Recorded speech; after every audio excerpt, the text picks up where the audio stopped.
It's my distinct pleasure to welcome you to Grand Rounds today. Today is extra special in my mind because this is our first ever invited speaker focusing primarily on an education-related topic. And we really hope to do this at least twice a year, invite somebody who's on the forefront of national education expertise to our institution in order to benefit from that learning. Dr. Donna Sudak is with us today. She kicked off her visit with a meeting with our psychotherapy supervisors last evening, which was rich, and everybody left feeling inspired and ready to implement many of her suggestions.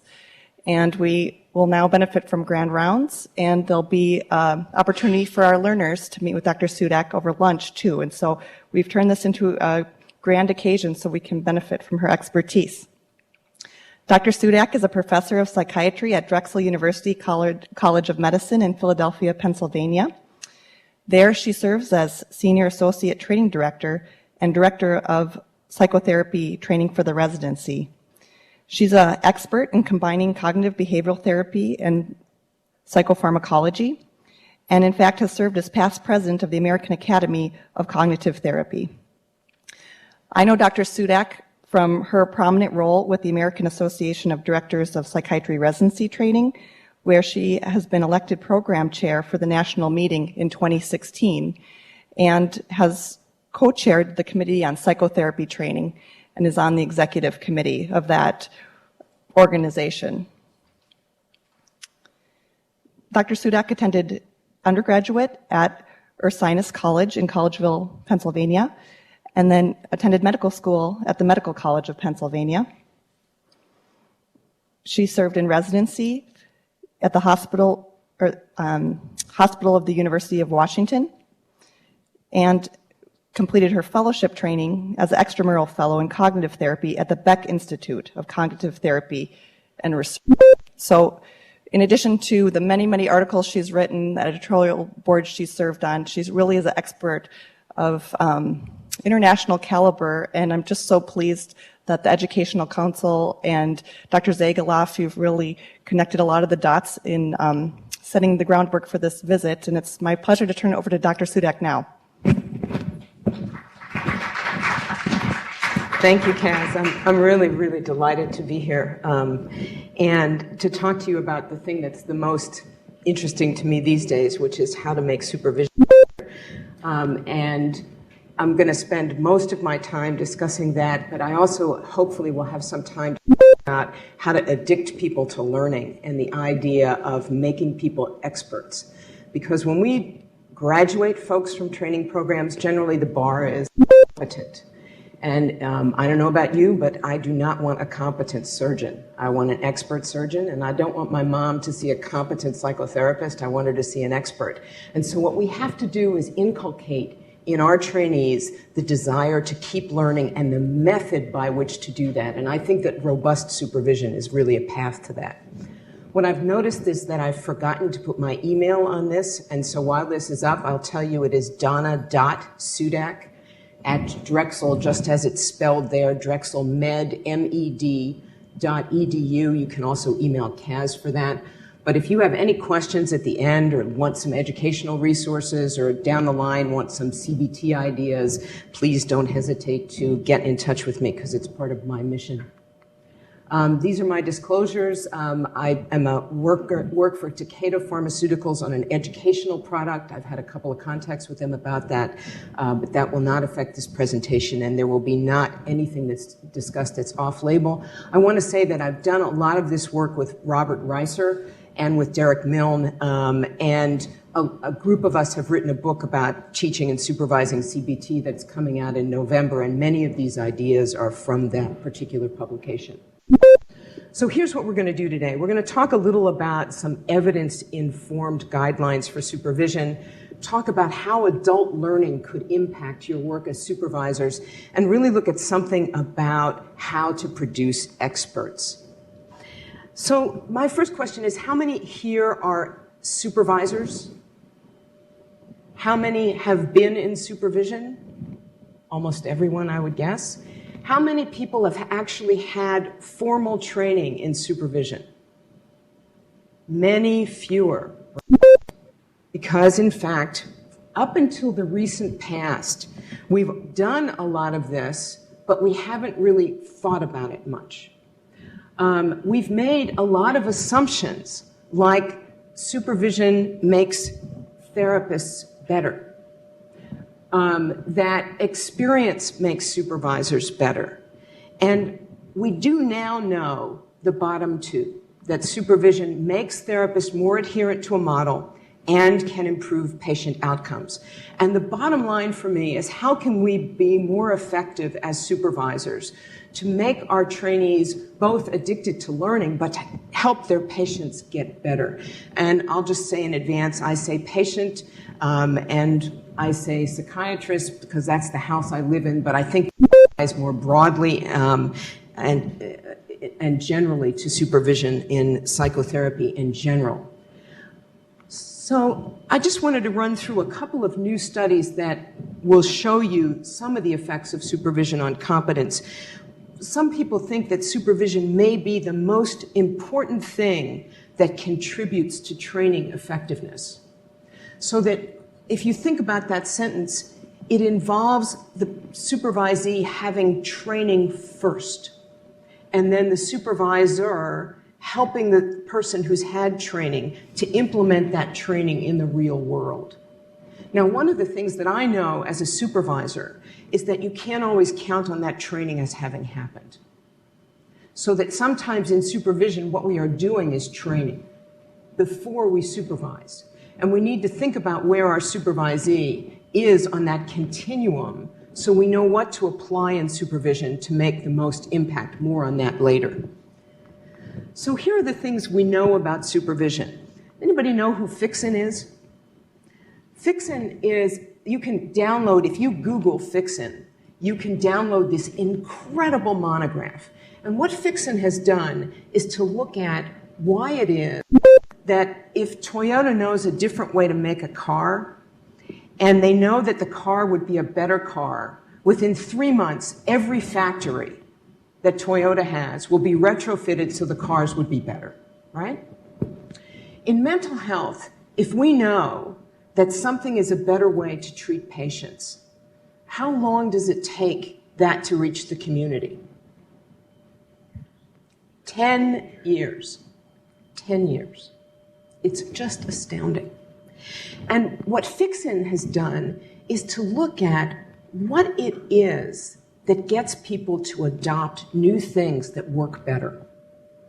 And here's what he finds: that you need supervision, that a workshop isn't enough, that didactics aren't enough, that if you have a supervisor in the setting where the person is, it's much more likely that people will do this new thing. The other thing he's found is that the forms are important. So if you want someone to get outcome measures done on patients, you need to provide them the Xeroxes of the outcome measure. You need to make it easy to have access. So if you want people to adopt a new kind of treatment that works better, that's what you need. And you can find a whole monograph about that for free by Googling his name.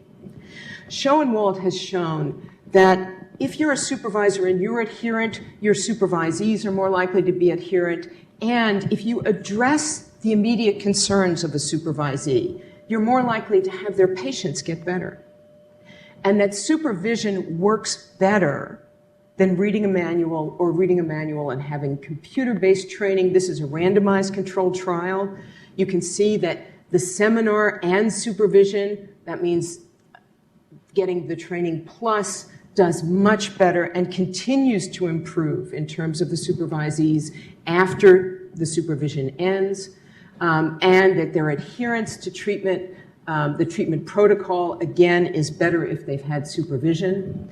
Bambling actually did a really good study that looked at patients' outcomes, and what he found out, he had supervised folks in 2 different ways. One way he supervised them had to do with the therapeutic alliance. One had to do with CBT skills, and looked at them pre and post training. And you can't see this as well on the slide, but it's significantly better in terms of the alliance in both those supervisees that have gotten the skill supervision and the process supervision, and the patients improved much more in those individuals who had skill and or process supervision relative to those who just had training alone. So we have some evidence that supervision improves outcomes and makes people more adherent.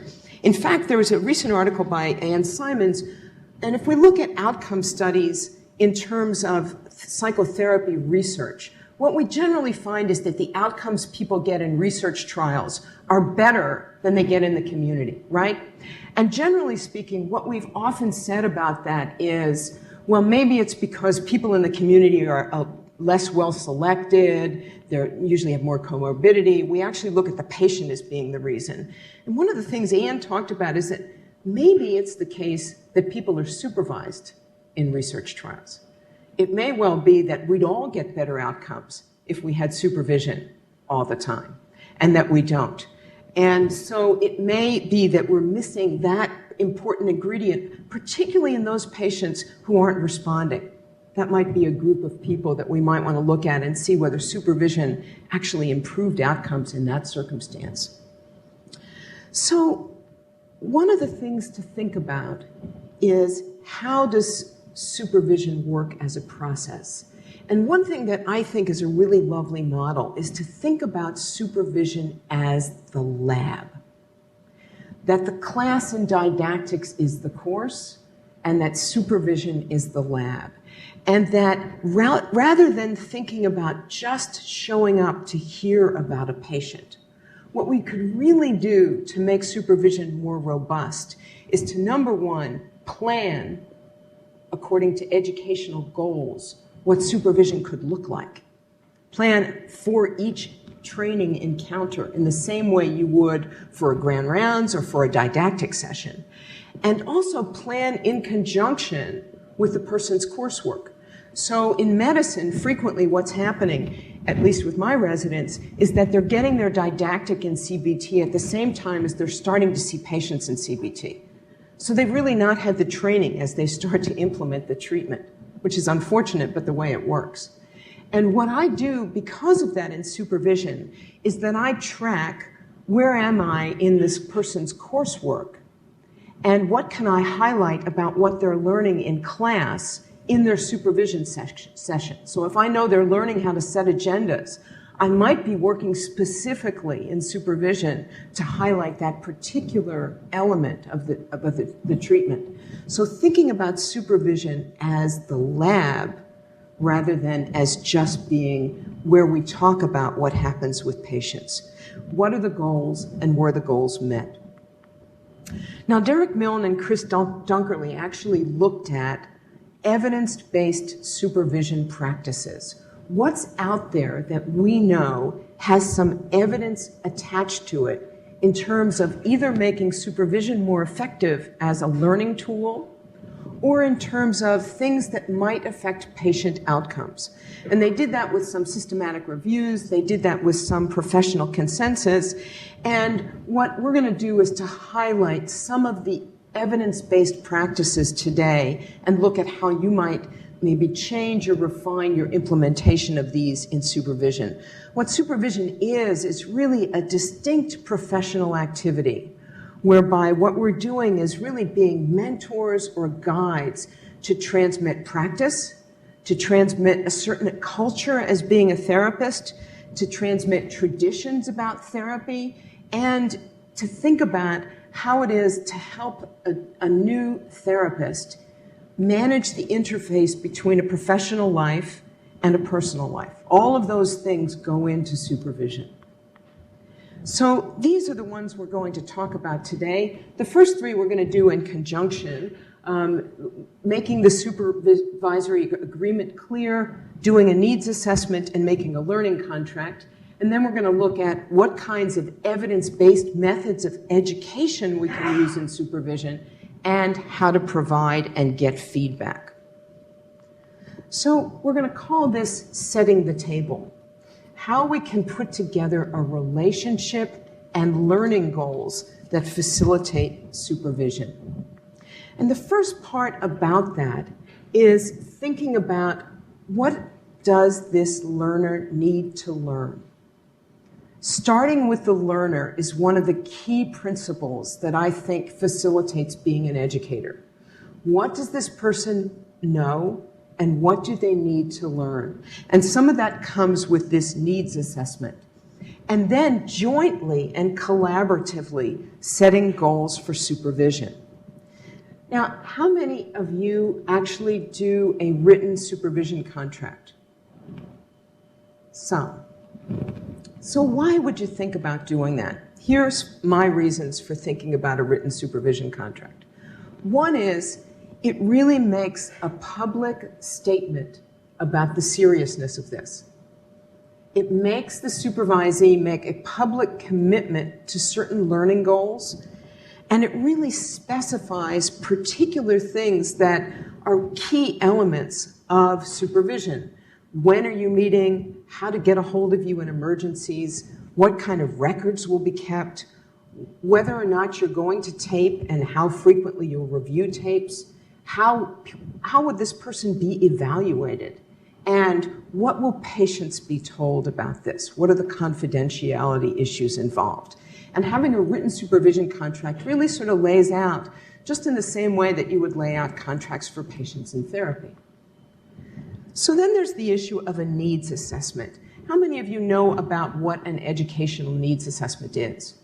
Just a couple. And it's really about speaking with the person that you're going to work with and thinking together about what the person needs to learn. And the reason that you do this collaboratively in this way is because it really accesses for the person, number one, what prior learning they've had. What are they bringing to the table here that's going to help you? It helps people own their learning. It's kind of like therapy, where we set therapy goals. It really helps people take some ownership of what it is that they need to learn. And it really kind of gets the juices flowing in terms of what is it that I want to get out of this experience. It makes the person much more accountable. So it increases motivation and helps this idea of public commitment. The other thing when we're training therapists is that it's really vital that we wake up the idea of self-observation and self-practice. That really good therapists really reflect on their own work all the time. And some things about needs assessment really sort of says, well, I've got to wake up and look at what is it that I'm doing well, not doing well, what do I need to learn about in terms of this? Now, the supervisor often helps this as well, because sometimes our trainees don't know what they need to know, right? They really aren't as equipped with those kinds of questions, and so we might interject things that are important as well. So what we're going to do is gather information that helps define their level of ability, link their past experiences, activate prior knowledge, and try to be as Socratic as possible. One question I often ask my beginning supervisees is, has anybody ever taught you how to use supervision? Because many times this is actually the person's first experience with that. They really haven't been taught about how to prepare or what supervision is, what they're supposed to bring, what they're supposed to talk about. And so being able to ask about that is important. And then the question is, what are your goals? What kinds of things do you know about this form of treatment that we're going to embark about learning? What are your goals? Are there particular issues that you've identified so far? What have you learned about this kind of patient that can help you? What did you learn about this kind of patient in the past? How comfortable are you with X? What's worked less well with you about Y? In order to really activate the person's prior learning. And I'm going to show you a short video segment with a relatively experienced trainee in terms of goal setting. So you get some sense about what that might look like in this particular model of treatment, of supervision. Okay, so let me let you know in advance that this is an unscripted role play with my fourth-year resident. It's actually a DVD that belongs to the book that is coming out in November. And it really we're in the middle of our first supervision session together. We are sitting closer together than we would normally because I could afford one camera. So generally speaking, I wouldn't be this close to him. And he is a fourth-year resident, so he's relatively experienced, and this is CBT supervision. So part of what we're doing is to identify what he wants to learn about. And we'll spend just a few minutes having you take a look at this, just to see this particular type of needs assessment. Would it be a good point to touch base on that? Oh, that's and terrific. define that better? Yeah, that's exactly what I would set up as an important thing for us to do. And since we've already hammered out the stuff about when we're going to be meeting and how to get in touch with me, I think the most important thing is for us to define what your learning objectives are for the year in supervision. So far, I feel fairly comfortable dealing with people that are suffering from depression, anxiety, but I've encountered an unexpected number of people diagnosed with PTSD. So, and other people that have had trauma, and I'm not sure how to deal with it. So I would like to learn how to deal with that more. Something else I had thought about: I have a fair amount of patients with psychotic disorders. I know that, for example, CBT is one of the first-line treatments in the United Kingdom. So I wanted to learn more about that because I have a fair amount of people with psychotic disorders. And so far, in the therapy sessions I have noticed that time management can be better. And I mean myself, how I manage the session. For example, I'm in a session and there's 10 minutes left, and the patient starts talking about difficult things, they start crying again, and it's difficult to close the session when you have 10 or 5 minutes left. And there are other issues that maybe we weren't talking about directly, but I still feel that I don't have a complete control on how to, close a session and prepare for next time. Okay. So also, so far I've noticed compliance, either with appointments, with medication even, and sometimes homework for therapy. So as you can see, I have thought about a couple of issues. So this is great, actually. I think that there are multiple things here that we could make lots of headway with, and it looks like a couple of the issues are content issues, and a couple are therapy process issues to work on. Okay. And let me just ask a couple of questions to clarify this more for me. When you talk about PTSD, are the patients with trauma more acute trauma or complex trauma, or a mix of both? I would say a mix of both. Okay. Some people do talk about a long history of abuse. Some have actually been assaulted. Okay. So you have both things going on. Yeah. So far, yeah. Okay, great. And when you think about the problem with time management, do you have any particular thoughts about your own role in that? Have you done anything to try to sort of figure out and diagnose what that's about? Not so far. No. Okay, all right. And last but not least, any specific reading or thing that you've done about adherence to any of those meds or appointments or knowledge-based kinds of issues in there? Not really. You've pursued. No. Okay. And what about the PTSD and CBT for schizophrenia? Outside of the didactic lectures you've had, any reading that you've done or any pursuit that you've done of that? Okay, great. So I just have to kind of know what we've got to activate here. So out of all of these, which do you think might be the most important that you want to start out with? The most important one, I would say, time management. Okay. And the compliance. Okay. Well, that's two. So one sort of... So I would say time management. It would give me a better sense of control over the session and just to plan ahead during the session itself. It would help me a lot more. Okay.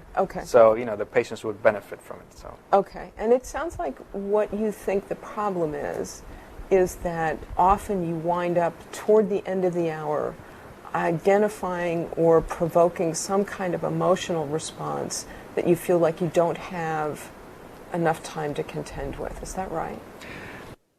Okay, so that's sort of a brief illustration of doing a needs assessment with someone who's relatively advanced. But the fact of the matter is you can see how we're really looking at teasing out whether they're process issues or whether they're knowledge-based issues, and having him begin to self-observe and look at his own contributions or potentially things that could be happening that would help give us an insight into what he needs some assistance with about that.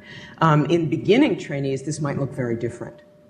This might look like, I don't know the first thing about applying CBT for depression, and you might be, talking about, well, what kinds of things have you done with patients before? How do you feel about being in the room with someone, and what have you learned? How have you worked with patients in a different context, and what could you use from that to apply to working in CBT, and then looking at one element at a time. So it really varies from supervisee to supervisee, but in a beginning way, this is a way of having him access what kinds of questions he has and things that he feels he's doing well or less well.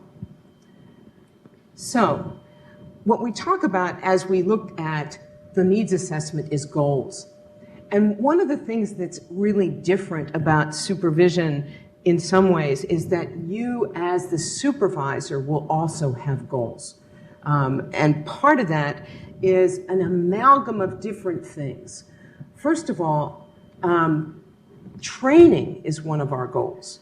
So that if someone hasn't had role play practice, frequently what supervisors do is train skills of therapy, because they really aren't up to speed in terms of the technology of treatment.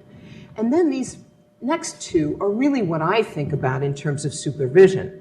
It's helping the trainee deliver competent therapy and helping them to become more independent. We also do case management. We make sure that patients are safe. We also are mentors and role models, and we're evaluators. So supervision is really an amalgam of all of these different roles, and which one you're doing kind of shifts depending on the supervisee, depending on the situation with the patient.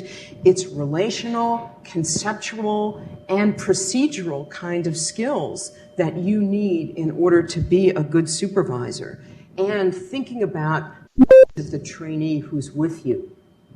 So let's talk about this relational aspect for a few minutes, because part of setting the table is facilitating a relationship. It's making the relationship safe enough for the supervisee to tell the truth, to be vulnerable, to be able to disclose things that aren't going well with patients, to be able to manage the supervisee's anxiety enough so that they grow as therapists. And from my point of view, part of what I want to do as a supervisor is to get anxiety to go down enough so that dopamine goes up. And the reason for that is that I want to addict my trainee to learning. I want them to feel, wow, I got that. And in order for that to happen, they have to be a lot less anxious. And, part of that involves taking a step back and remembering that deer in a headlights moment when you sat with a patient for the first time, or when you sat with a supervisor for the first time, or when you felt like you really just did not know what the heck you were doing. And being able to help remember that aspect of things and how to help a supervisor, a Z, be able to talk to you about that moment so that they can calm down enough to access what they know, but also be able to be excited about the process of learning. Now, just like therapy, supervision is personal development by facilitating learning. Therapy is a lot like that too. And we have to attend to the same therapeutic alliance issues in supervisees, to bonds, tasks, and goals. We need to send the message to our supervisees that frank disclosure is welcome, be able to praise their courage when they tell us things that are difficult, make the framework safe. And some of what we can do is really acknowledge our own struggles with patients. That's something that's actually been shown in the literature to make a difference to good supervision, right? And you can actually measure There's a supervisory working alliance inventory. If you Google that, if you're having particular trouble with a supervisee, you might want to take a look at that. But our job as supervisors is to really not just show up 10 minutes late, thinking about something else, having some hassle with someone, and, okay, let's sit down and talk about your patient.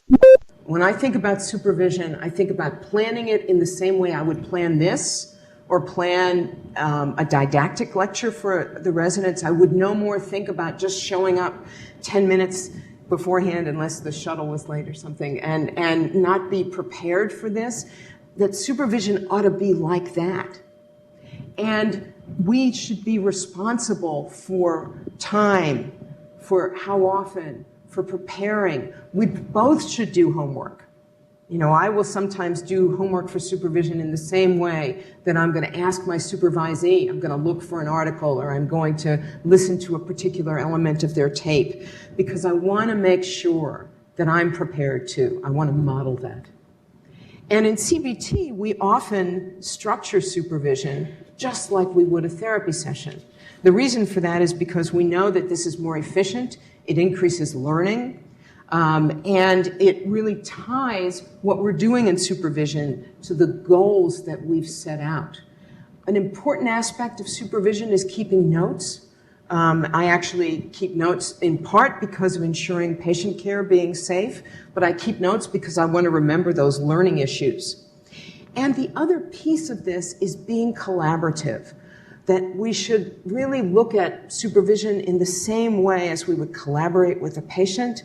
We want to look at patients' data between sessions, and we want to help ourselves not be the expert, because being the expert really decreases learning. We want to resist the temptation when the supervisee has the skills to tell them what to do. We want to have them for a moment think about the choices that they might make. And so it involves sort of this knife edge, right? We want to promote autonomy in the supervisee, but we also want to make sure that the patient is safe. And so part of what I have to hold on to is when to intervene and when not to intervene, particularly once supervisees have skills. Often what we tend to do is to tell people what to do. So a funny story about this is when I first started teaching supervision, I started taping my own supervision really regularly and watching that. And I actually was sort of stunned at, it's not really stunning, at how often I told people what to do. And so I went home and I'm talking about this at the dinner table, and my daughter was a senior in high school or thereabouts at that point. And I said, you know, I think I was really, the urge is just often, I just want to be helpful, tell them what to do. And my kid said, you know, Mom, you just really like to tell people what to do, which is probably true. But the fact is that you have to curb that tendency, particularly when you know the supervisee has the skills. Let people struggle with that a bit so that they make independent decisions, because that really promotes learning. And part of what we have to do about this is to conceptualize the supervisee, to know where to intervene, to know what level of learning they've got, to make interventions in supervision that are targeted at this person's level of development. And trainees are not all creative equal. They're really quite different in terms of their prior background with therapy, or their thoughts about therapy, or their sociocultural background. You need to really watch the differences and how that's going to affect their patient care. It's also true that learning environments are different. Psychiatry residents, most of them, are learning, at least in my program, 4 different types of psychotherapy at the same time. And they're getting their lectures at the same time as they're seeing their patients. So it is no wonder to me that it takes them longer to learn than it would if you were learning one kind of psychotherapy and you had the didactics and role play before you started to see patients, or at least for a little while. So that one of the things that often is the case is that you really need to target how much training someone needs in order to be able to apply therapy effectively. For me, it's generally January, before I start doing the kind of supervision that you saw in that video. Because in fact, they really take until January to get enough of the skills going on so they can actually start to observe and think about when and then and how to apply those skills. It's a really quite different paradigm. The other thing that's really worth remembering is that the ethics of supervision are different across professions. In psychiatry, it's perfectly acceptable for a trainee to talk about the same patient with their CBT supervisor, with their dynamic therapy supervisor, with their group therapy supervisor, and get a zillion different perspectives about what they should be doing, which is very confusing. And I think acknowledging that right off the get-go and talking about how it's really much more useful to learn therapies in silos and then think about, isn't that interesting that, a core belief and an unconscious conflict can look kind of the same? When you're first learning it, it's really, really confusing. So being able to think about what supervision looks like is important as we conceptualize it. And trainees have different things that they value. Our beginners, they really just need to know how to sit in the room with someone, how to make empathic statements. Our mid-level trainees need to learn conceptualization from different schools of thought and the particular procedures like thought records and being able to do behavioral activation. And then more advanced trainees, you start being more flexible in how to apply, when to use what, and what are your reactions to the patient.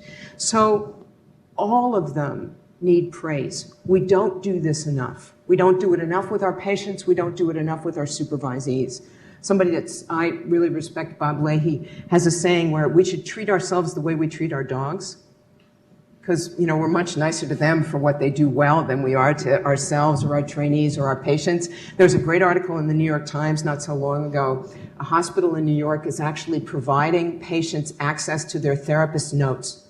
It's online. Their notes come to the patients. And the therapists at first were like, oh, God, this is going to be terrible. And they got feedback from the patients. And what patients said was, I never thought that my therapist thought I was doing so well, that I was trying hard. Because we don't let people know that enough. And so one of the things to get that dopamine up and get that anxiety down is, praise what is praiseworthy. It's really important to do. So this is my continuum. Socratic questioning is less here, more training and role play at this end, beginners. And then we start progressing through case management. And then supervision is more, what would you do here? What do you know about that might help you? What kind of choices were you thinking about? Really accessing prior learning and letting the person more independently apply their skills in the real world. So you have to know where your trainee is to try to figure out where on this continuum you want to intervene as a supervisor and help them really own their own learning. So we want to teach trainees skills. And if I look at the continuum of skills in therapy, no matter what school of thought, what we need are those non-specific skills and then specific skills. What is the problem? I would say that this problem identification is something that residents learn much less well. They know how to make a diagnosis. So if I ask, what's the problem with this patient, they'll say they have a depression. Where the problem is really they're staying in bed all the time, they're not seeing their friends, they've stopped talking to people on the telephone, etc. They're having negative thoughts all the time. So problem identification is really different from that. So we need to teach that. We need to look at what's the appropriate interventions, how to keep patients focused and progress on track. And we need to look at those more complicated therapy skills as well, how to plan treatment efficiently. Those are the skills we want to teach. And therapy skills are open skills. Now, this is a concept from physical therapy. And how we teach skills in therapy really is much more like physical therapy. In that, if you look at certain sports, they're actually closed skills. So if I were a gymnast and I did work on a balance beam, that would be a closed skill. No conditions are varying, really. The balance beam is the same every time. There might be people cheering in the background, but you could make that happen in a practice area. And if I'm a skier, skiing is an open skill, an open skill, not a closed skill. And that's because the snow could be different, the temperature could be different, the way the wax is on my ski, the mounds of snow would be different, how much ice there was, what the wind speed was, what my muscles were like that day. All of those things would have some bearing on my execution. Role play is a closed skill, pretty much. You're role playing about something. Often we give people the script. Psychotherapy is an open skill. So that what we do in training is we teach people closed skills, how to set an agenda with role play, how to do a thought record with role play.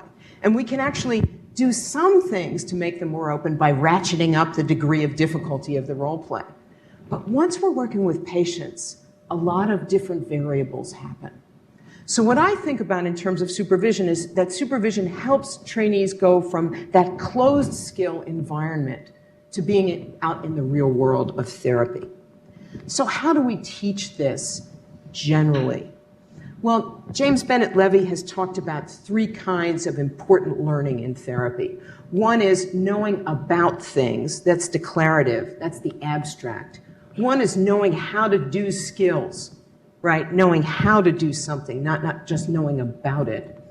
And the other is this reflective practice where you kind of get deeper learning by being able to look at what's happening to me, what's happening in this room, being able to self-reflect about things.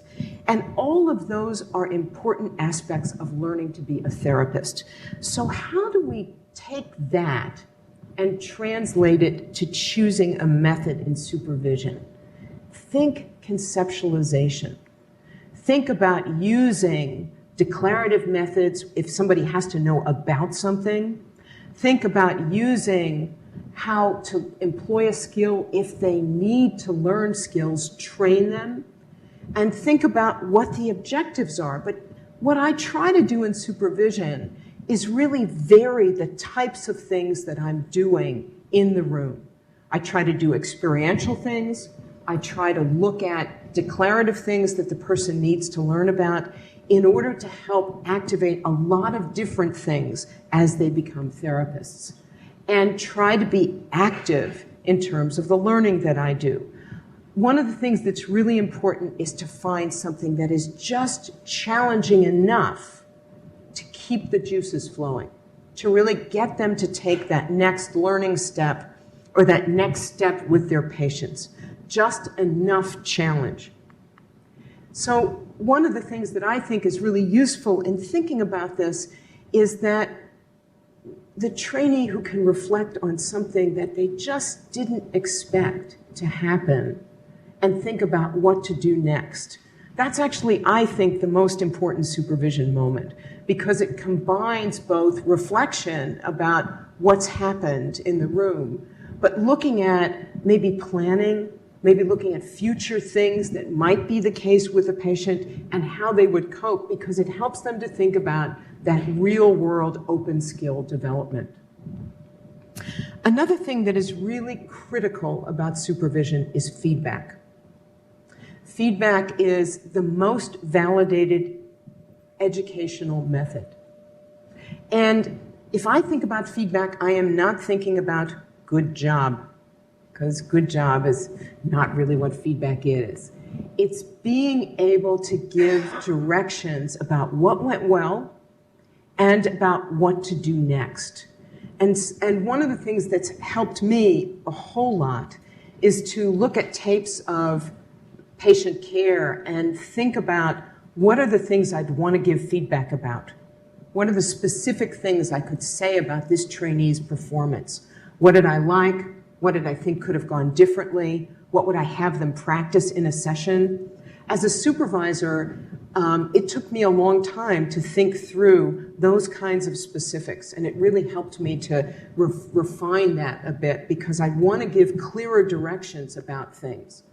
So if I'm giving feedback, the kinds of things I'm thinking about is, what's the strength that I'm going to build on? What kinds of skill development do I want to direct this feedback toward? If I'm going to give them feedback about doing something differently, I want to have them practice that with me after I give it.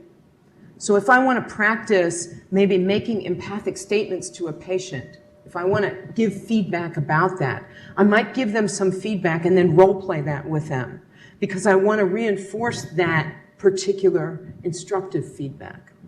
And I want to look at linking skills as well. So it's really important to think about formative feedback as part of what we do as supervisors. And an important thing about getting those data points is looking at recordings. A couple things we know about supervision is that people's perception of their own skills is not what really happens. Beginning supervisees in the literature, if you look at research, think of their skills as much higher than they actually are, and more advanced supervisees or clinicians actually think of their skills as less good. And so we have a different perception of that. So the way that you have to track this is by listening to what actually happens. The other important thing is using rating scales, because in fact that can be a really critical element of being able to look at what someone's doing well so you can give them very, very targeted feedback about what things are going well and what they need to improve. And you should actually get feedback about supervision to model that as well. So I want to talk about expertise for a couple of minutes, what it is and how to get it. And so the first question is, what is expertise? And this is an old slide because I happen to be a tennis fan and I happen to be a Rafael Nadal fan, and he's had a number of recent injuries, but I still think of him as someone who's quite expert. What is expertise? What does it require to get it? Expertise is the reliable achievement of the highest level of performance, not just once in a while, but over and over. And it requires consistent and earnest effort.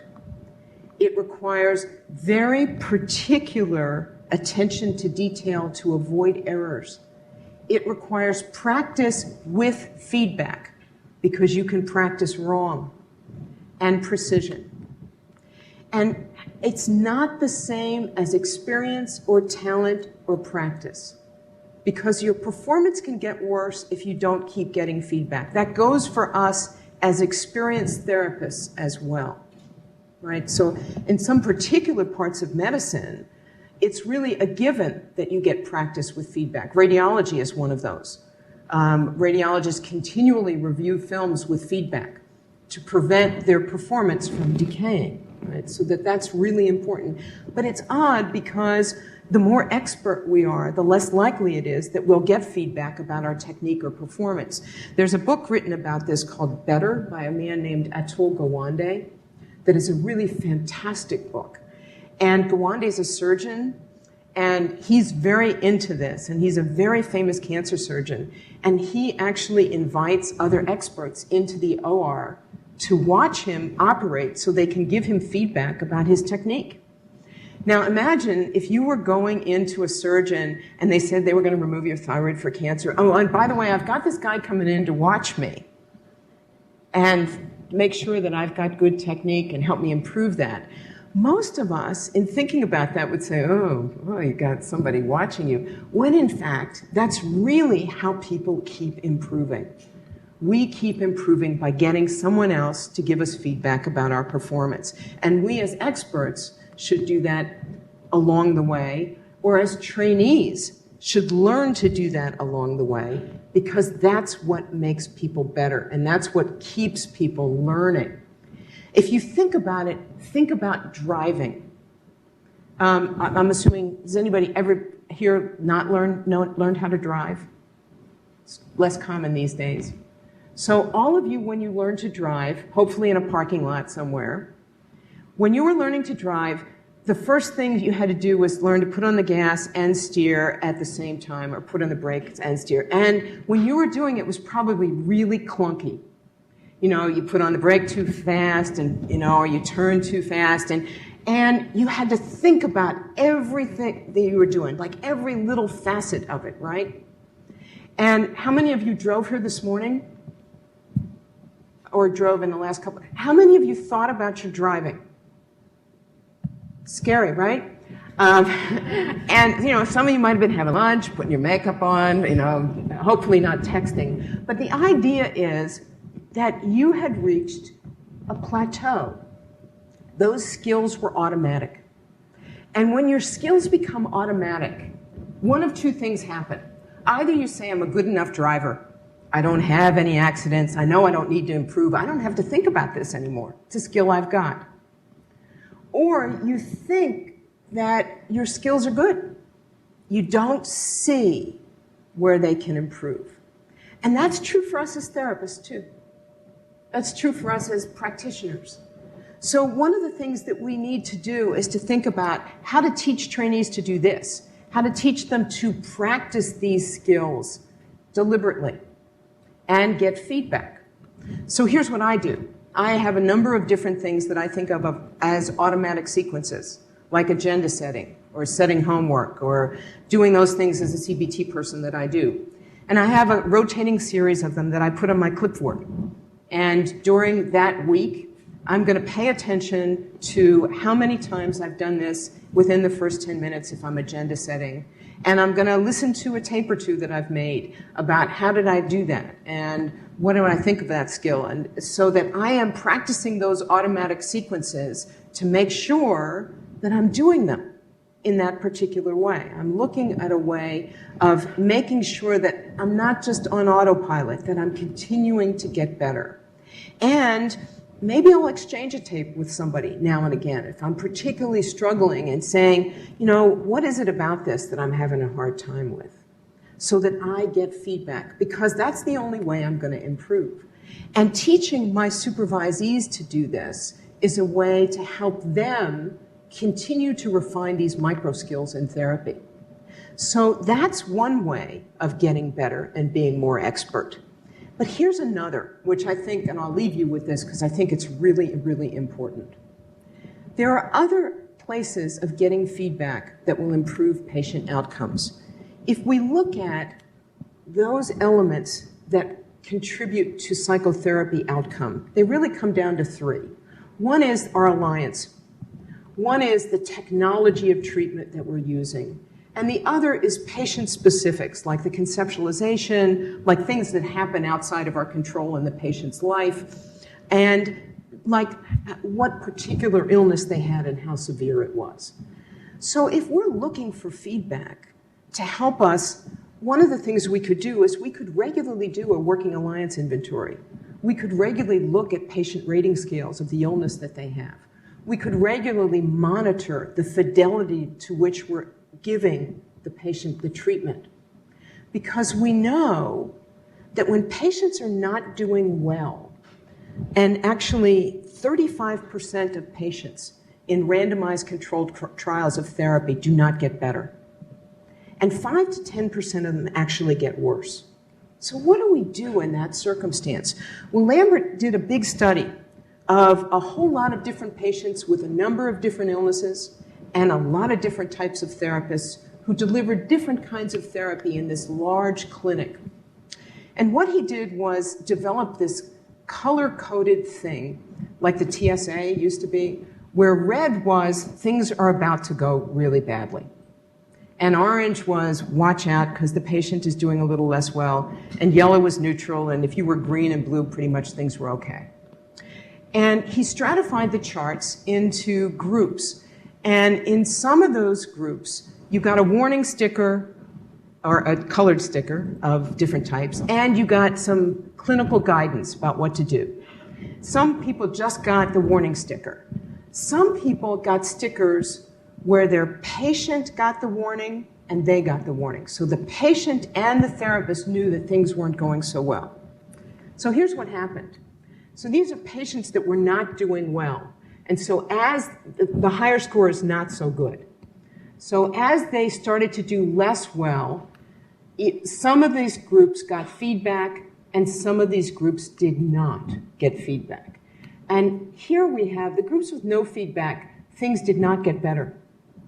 The groups who got feedback did some better. If the therapist got feedback and clinical support, they did better still. But the best group was the group where the patient and the therapist got feedback about how things were going. And from my point of view, we have a lot of really good therapy technologies and a lot of good medications, probably less good than we thought, as recent data has shown us.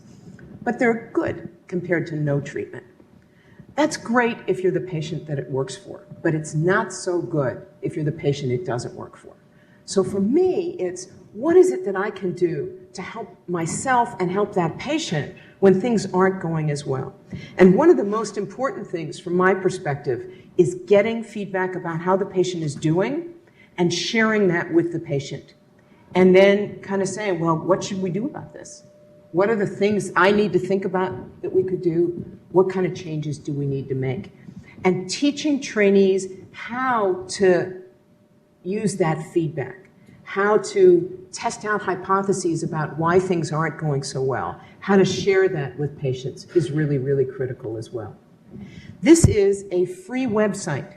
You can access every rating scale about different disorders that's in the public domain, and some that Mark Zimmerman has gotten permission for you to use. And it actually has a HIPAA-compliant place where you can put your patient scores in, and you and the patient can watch them over time. So if you want to be a feedback maven, this is one place to do that. So this is the shameless self-promotion. It'll be out in November.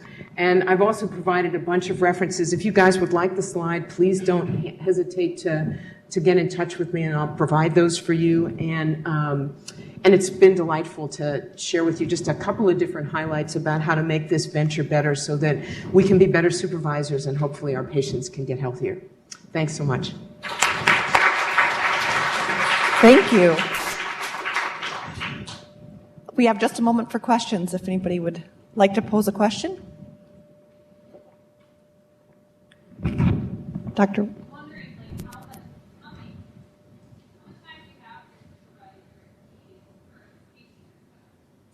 So how much time per patient I'm discussing? So I do supervision in two different ways. If we had a whole day, we could talk. I do group supervision, and I have an hour, and I have 4 people per group. In the UK, the standard is 2 hours for 2 to 3 people, but I'm not in the UK. So, and what I do to keep track of that, they all have between 2 and 5 CBT cases. And we have a particular way of structuring the group so that I'm making sure I'm getting the highlights and I get some back channel communication with folks. We have a structure about who gets to speak each week and about emergencies or changes in clinical care that go on. For my individual supervisees, they probably carry a caseload of 20 patients. Probably 5 to 8 of them are CBT or CBT and meds patients that I'm working with. And we may discuss 1 or 2 and check in about problems with some of the others. So it really varies depending on my setting. The other question, I think, for many supervisors is some of people are responsible for supervising chart work, which is a whole other aspect of things, and that might take up extra time as well. Dr. Lupker. I'm intrigued by your talking about the need for supervisors to have feedback and support. How do you build that in your department? So at least in our department, we do a couple of different things. We do usually a biannual supervisors meeting so that where we all get together and talk about the training program, and we have a large group of volunteer supervisors who aren't on the faculty on campus, and so sometimes, for example, there'll be training needs that we don't really recognize that we wouldn't get unless everybody was all in the same place, and so we do that biannually. I actually have had supervisors groups that have met together with usually every 8 weeks where we sit and we talk about particular problems or concerns. One of the things I've been thinking about doing as we have more junior faculty who are new supervisors is starting a new supervisors training group where we could actually sort of begin to develop that. Supervision as a competency is something that's really just being talked about in lots of different places. In the UK now, there are particular guidelines for who becomes a supervisor. The Academy actually now has a supervisory designation, a consultant/trainer designation. So people are starting to think about what do people need to become good supervisors. And I think that would be a really helpful thing to have that. Is a new supervisors or an ongoing supervisors group that could happen. Time is short, however. And that might be a nice thing to do virtually, like you could do a Skype group. Skype is hoping to become HIPAA compliant this year. Right now, for those of you who don't know it, Skype is not HIPAA compliant. So you can't talk about patient care, and so, but it's free. And so it might be nice to be able to find a way to do that, because then people could not have to be in the same place. I think that's a challenge. Well, we've reached the top of the hour. It's time for the trainee lunch. So thank you so much for your attendance, and thank you, Dr. Sudak.